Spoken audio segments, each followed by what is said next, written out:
Good morning, Sean. Just wanted to ask you about obviously agreeing to terms on a contract restructure with Matthew. Just how's it feel to have that out of the way, and what does that allow you to do in terms of attacking the rest of the roster? Yeah, it's great, Stu. Obviously, that was always the end goal in mind. And when you go through these conversations, I think the thing that I'm grateful for is the collaboration and the communication throughout the process, where sometimes these things can be challenging. Matthew was great. I think Jimmy Sexton, Matthew's agent, was excellent. Les had a lot of dialogue with him. And then ultimately, sitting down with Matthew and with Kelly, and then being able to have Kevin, Les, and Tony be a part of that. I think it was a really beneficial conversation, and I think ultimately it's about the partnership and how important it is, to have him leading the way. And so, couldn't be more grateful. Really excited about it, and been sleeping better these last couple days. And just as a follow-up to that, were there any conversations about um, just how long that partnership will be, as high of a level as Matthew is playing, just knowing that there are some, extensions for younger players that are going to be coming up here in the next few years and those sorts of things. How does that all factor in? Yeah, we've taken it a year at a time, and he's earned the right, I believe, Stu, to be able to say, "Hey, I think he could play for a few more years if that's what he wanted." But we've always had great dialogue, and I think it's really kind of been a year-to-year thing. He's obviously under contract for 2 more years with us, but as long as he wants to play, I know we're feeling really good about that. But ultimately, the end goal in mind was making sure that, like we talked about in the end of the season press conference, let's get him settled and situated. Let's be able to move forward accordingly, because you guys know that that's such an important, vital spot for us. And what his leadership has meant to our football team over the last 4 years is exactly what we wanted. And it's a big deal to get Alaric Jackson signed up as well. We had a couple priorities at the start of the free agency, or really at the start of our off-season planning. And those are two big, big deals for us. And hopefully we'll be able to knock out a few more here in the next coming days. Appreciate it. Thank you. You're welcome. Adam. Hey, Sean. With Matthew, obviously there was a lot of reporting about him speaking with other teams and being able to just kind of gauge his market, and reporting about him taking less to return to LA. As he was going through that process, did you pitch him at all on what a return to LA, like, did you pitch him at all on coming back? And if so, what was that message?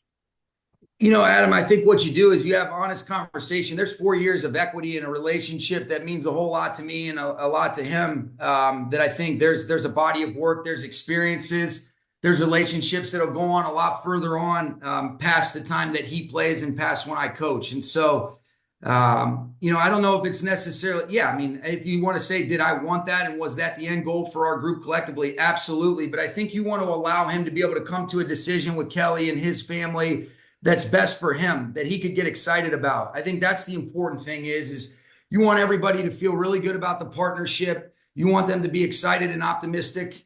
It's so difficult to do what we do year in and year out, and especially what Matthew has to do as a quarterback leading the way. And so you want to make sure there's good vibes going into it. And we were able to check all those boxes. But I think the important thing, and I kind of mentioned it, I don't know if you saw when I ended up spending some time with Witt and Fitz on their podcast. I think the important thing throughout this was the end goal in mind was always to have Matthew back as the quarterback. There was never any dispute or discrepancy on that. But we didn't want to we want to make sure we had all the information necessary, and didn't want to have to do things in secret or whatever you will. There's a lot of narratives that were out there, some of which was accurate and a lot of which are probably not necessarily accurate based on how things can get lost in translation. All I cared about was our dialogue throughout. I've not been afraid to run away from, I haven't run away from some of the mistakes I've made in terms of the clear, open, and honest and direct communication in some of these conflict conversations. And so that was really important. And I think that was key and critical for us to be able to have, a smooth process throughout that might have seemed uncomfortable from the outside, but I think it was able to come to as good of a scenario as I could have hoped, honestly, when we met together on Friday morning.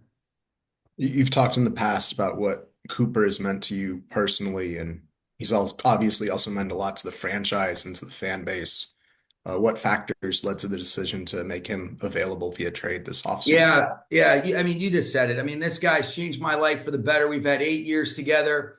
It's not these decisions similar to Matthew are not made, just as a separate entity. These are for the team. You're ultimately trying to put the puzzle together, and with a lot of thought and consideration, we just felt like that was the best direction for our football team. It doesn't take away the love, respect, and gratitude that you have for what he's done. But it just came down to what we think is best in terms of putting together the whole puzzle. And there's obviously a lot of layers to that.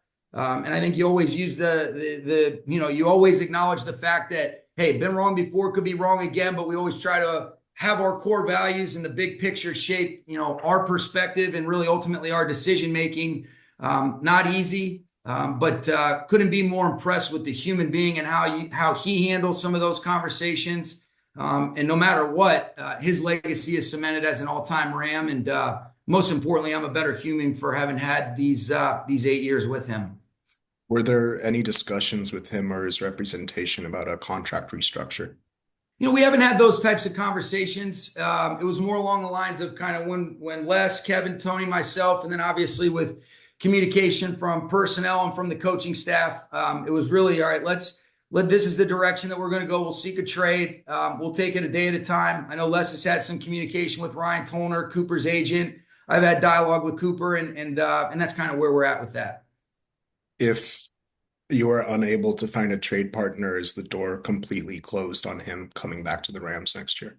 I think I would never speak in absolutes, but I do think, let's gather all the information. We'll take it a day at a time, and we'll kind of see what the next steps entail.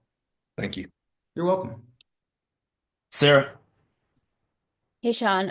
What have you learned about your role as a head coach and talking to Les and Tony and Kevin about trying to balance? You referenced the short term versus preparing for the longer term with this roster.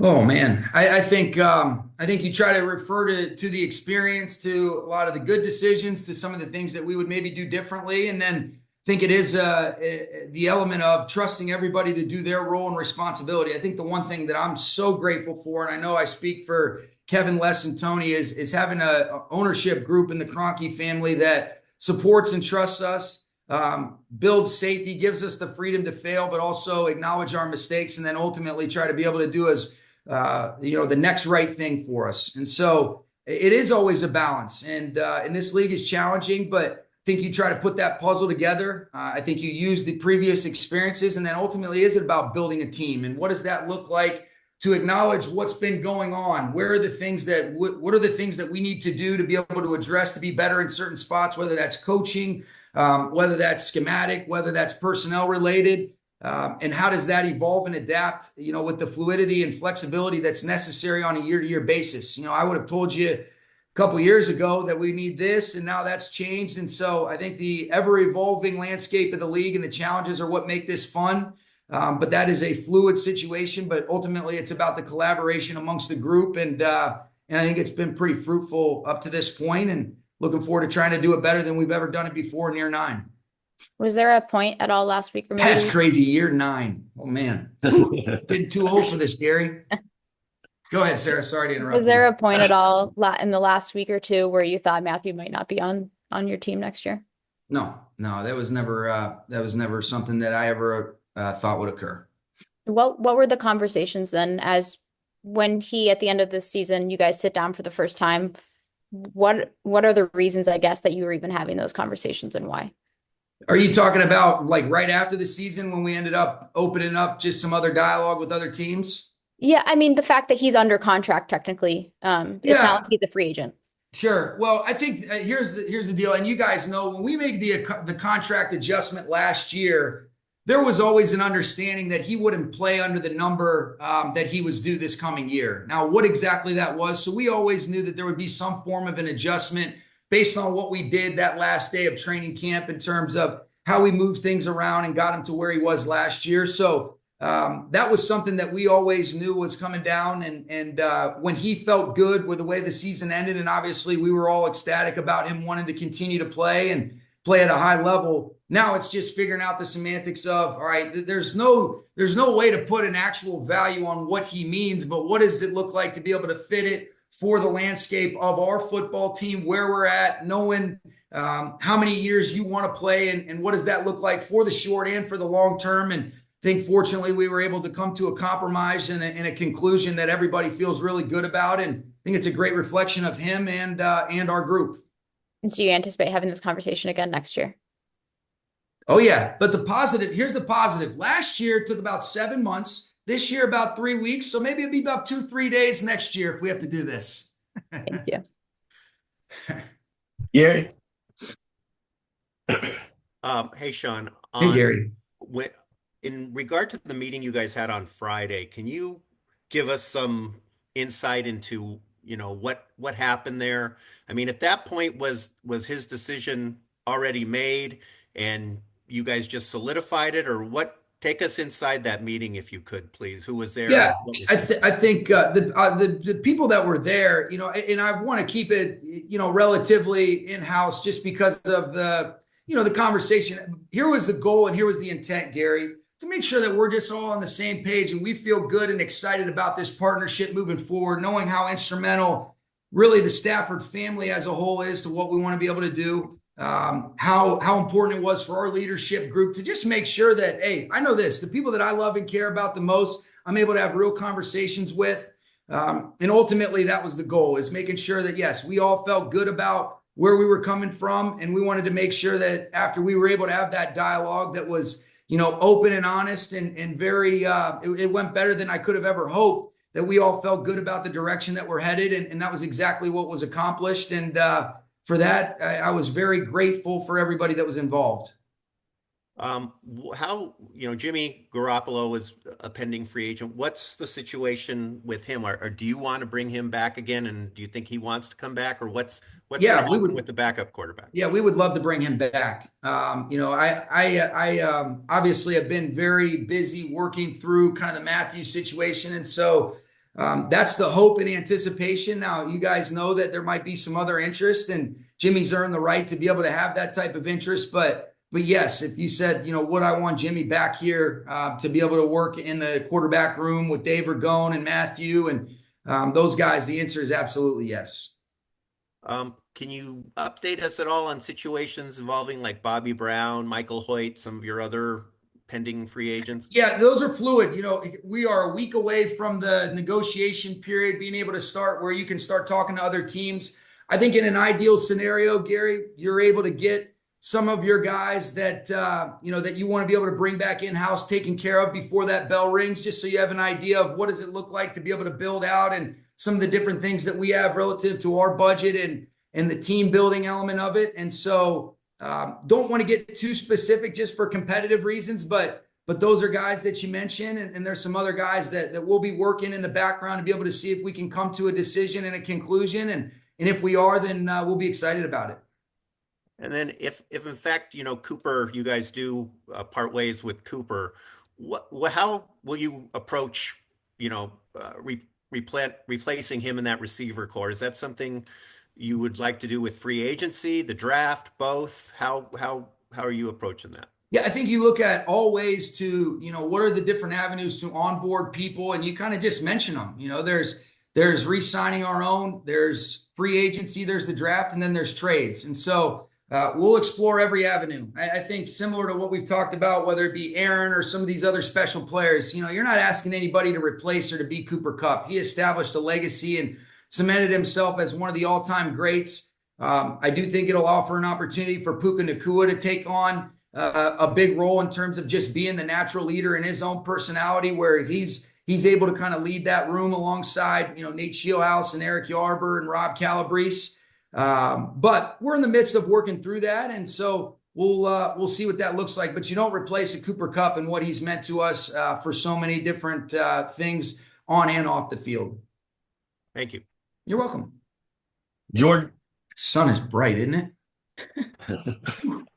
Hey, Sean, kind of a unique thing for Jimmy Sexton to kind of have the permission to go talk to the other teams and I guess fact find and fact check with you guys along the way about what Matthew's potential market would be with those other teams. What was that process like in terms of, I guess, helping keep that communication open and serving as a fact check for Matthew to understand like what was potentially available to him.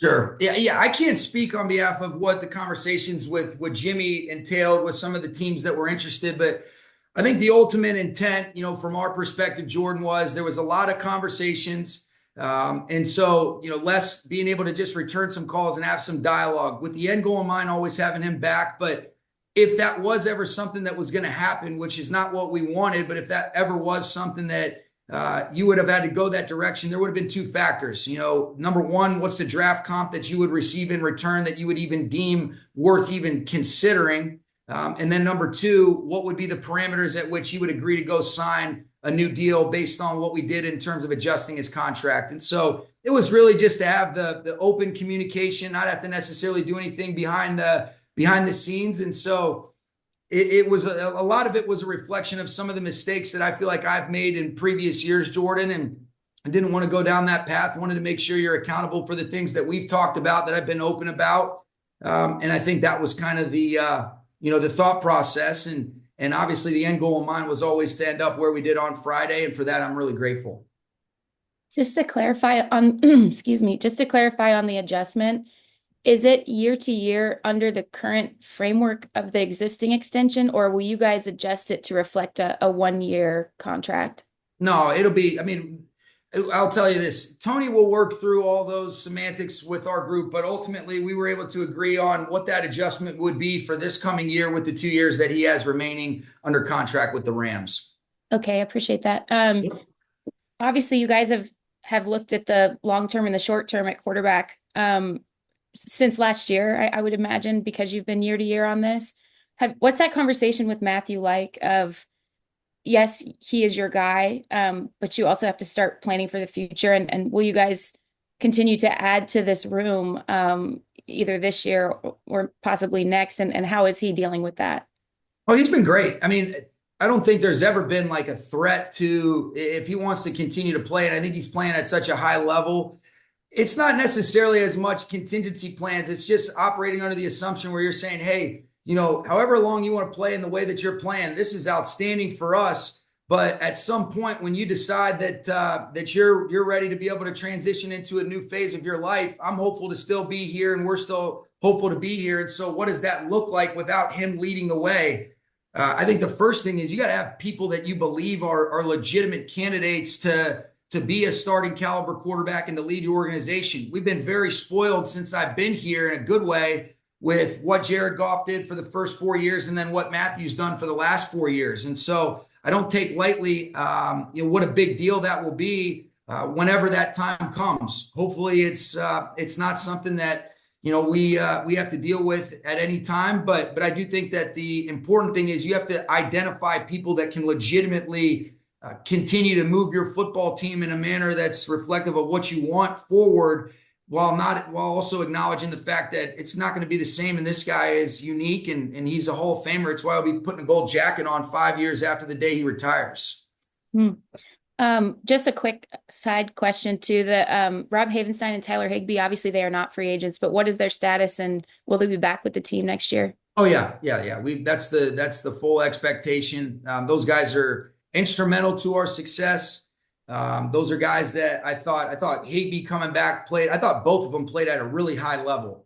Obviously, some of the injuries they both worked through, but when those guys were on the football field for us, we were a different offense. And you could tangibly feel the difference that Higbee made when he came back from the Jets game on. And then obviously, when Rob was in there, the leadership, the production, the overall toughness, competitiveness, he was outstanding. And both those guys, we fully expect back. Thanks, Sean. You're welcome. All right, quickly we'll wrap with Wyatt and then Kurt. Hi, Sean. Hey, Wyatt. What is the process of, gathering information from scouts and kind of creating your own player evaluations look like now that the Stafford and, some of the bigger moves are out of the way for you? As far as you talking about for the draft or just in general? Yeah, for the draft. Yeah, well, I think the first thing, Wyatt, I would say is we've got a tremendous amount of trust in Les and his group. I think we've gotten better and better of identifying our kinds of guys. Les and his group does an incredible job of vetting, doing a bunch of different background checks, trying to be able to quantify things that aren't necessarily quantifiable, to be able to help identify the makeup, the different things. And then obviously we let the tape guide the majority of our evaluations. And so because Les and I have such a good rapport, and because there's such an understanding of where we want to go, what the vision is for our football team, it's been really seamless. Obviously, congratulations to James Gladstone. Really happy for him and what he's going to do leading the way for the Jags. That's awesome for James. He's earned that right. But it's about continuing to identify and build. And I think when you literally look at these last 2 years, we've been able to hit some spots. You don't take for granted how special those men are that have come in and earned their right to be who they've been. But there has been a very specific and a sequential thought process in terms of identifying those guys and then being able to have the ability to draft them when you feel appropriate based on what it looks like for the landscape of the league. And so been really excited. And then I think there's been a really good process with our scouts and coaches working in collaboration to identify undrafted free agents where these guys have come in and contributed. And that's been something that's been big for the collective of our football team. And so it's an ongoing deal. It's continuing to identify where are those spots, but how many different great players and great people, most importantly, can we continue to bring into our atmosphere and our environment. And there are a lot of conversations this offseason about Nate Scheelhaase and him potentially getting other opportunities. What is the value of bringing him back, and is he going to have any other added responsibilities? Oh yeah, he's a stud. He'll be the pass game coordinator. He'll be involved in all parts of the game plan. Works closely with the wide receivers. The best thing I can say about Nate is there's certain people you're around, they come in, they have a role and a responsibility that's defined, and they do a great job with that. But the great ones, they redefine what that is because they just do a little bit more, and they're just a little bit more intrinsically motivated, and they've got just a little bit better feel on how you deal with people. And I think this guy's a special coach. And, I'm not going to take for granted, the time that I do have with him because I thought it was cool that he chose to stay with us with some other opportunities he had. That meant a lot to me. And he is a rising star without a doubt. And just quickly with the combine this weekend, I know you weren't there, but are there any position groups that really stood out to you? I would say this. I've really immersed myself more in the tape. You kind of get updates and you're kind of watching from afar. But part of the reason that we do stay back is such trust in our scouts to be able to use the information that's gained during that week to be able to help with our evaluations. But I know the most important thing for me and our coaches is to get up to speed on the college film. Les and his group have done a great job getting ahead of that process. That's what they've really been doing throughout the season in the background. And so continue to trust the vetting from our group. I'm in tune with just some of the numbers and things like that, but I've really been more immersed in the tape and kind of where we're at in our draft process in-house. And I think our coaches and our scouts have done a really good job of identifying, people that we have at the upper echelon of our board, and we'll continue to work through that, as we get closer to the draft. Thank you. You're welcome, Wyatt. Good morning, Sean. Morning. Hey, when I think about this organization, everything we, not me, intrinsically motivated, grow where your feet are planted, that's Cooper Kupp. Yeah. How difficult was it to collectively come to that decision that you're going to move past an invaluable asset inside that locker room? Yeah, there hasn't been a more challenging decision since I've been here going into year 9. But I do think, you have to be able to acknowledge, and it doesn't mean that you don't still see a lot of amazing things that he can contribute. It's about, the big picture. But it was hard. It was really hard. But I think that I think there's a lot of love. I think he understands how much he's meant to me. And I do think that in spite of a uniquely challenging situation, I know that the relationship and the bond that we have is strong enough to be able to sustain. And I think over time, there's a lot of appreciation when you look back on those things, but been really challenging. But I think the first thing we always talk about is one of our responsibilities is to make sure that, we're making decisions that we think are best for everybody, even if it doesn't benefit some people that have been, incredibly instrumental in a lot of good things that have gone on here, setting the culture. He's checked the box and doing everything that's right, Kurt. Thank you for that. My last question, just kind of the follow-up. I think it was Sarah who asked earlier about, were you ever concerned that Matthew wouldn't be here as a quarterback? And your response was no. Was that based on how well you knew Matthew, how well the conversation was going? Because It's based on the process throughout and what we all knew we wanted as the end goal in mind. I think that's really as simple as I can get, and there was always going to have to be a decision on our part that it wasn't going to be, if he wasn't going to be here. And that was never something that felt like ever got close. And it was never something that I allowed my mind to go to. Appreciate all the insight today, Sean. Thank you. Thanks, guys. Let's go. All right. Appreciate y'all.